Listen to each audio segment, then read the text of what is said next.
Look, if I may start off with Chuka on this one as well, because this started off as the government wanting a clear mandate so they can go forward with its Brexit policy. But as ever, going to the polls on Europe in this country is a very tortuous place to be, and actually very often other issues take over. We've seen it time and time again historically as well. What is the key issue that when you're out canvassing, and you're out canvassing yesterday as well, that people are coming to you and saying, is it Brexit or is it these other key domestic issues that everyone talks about? It's Brexit. There's absolutely no escape from the Brexit issue. I mean, in a constituency like the one that we're sitting in, it has a particular characteristic. Half of the residents who live here are non-UK born. 1 in 5 were born in the EU. And for them, they are virulently opposed to Brexit. It was a constituency that 73% that voted to remain in the European Union, but it's not just an economic thing. And we know that if we remain in the European Union by 2024, 2025, there would be an expectation that the economy would be 1.9% minimum bigger than if we leave. But for them, it's also an attack on their identity.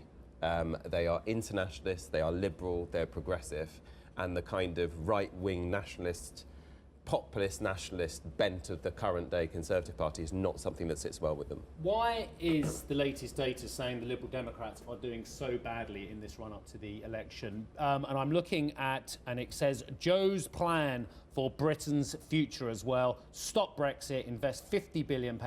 That's the top thing on your manifesto page as well. Not let's have another referendum, let's reconsider it, let's talk about those 17.4 million people who voted for it. It's stop Brexit as well. That doesn't seem to be playing out very well for the Lib Dems, though.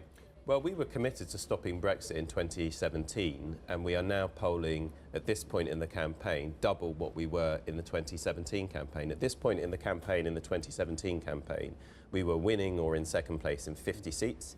In this general election, we are winning or in second place in 134 seats. And let's not forget, by the way, we're talking about polls, so no vote is actually being cast. I think the other thing is that we don't know the extent to which tactical voting will play a part. And so, you know, in a constituency like this one that includes the City, Mayfair, Belgravia, Knightsbridge, Marylebone, I mean, these are places that are never going to vote in Jeremy Corbyn's brand of politics or his candidate. However, those are areas that would be prepared to vote for the Liberal Democrats. And if the kind of small numbers of Labour voters tactically voted for the Liberal Democrats, we would win this seat. And so there are lots of imponderables, and that's the case actually in so many different constituencies.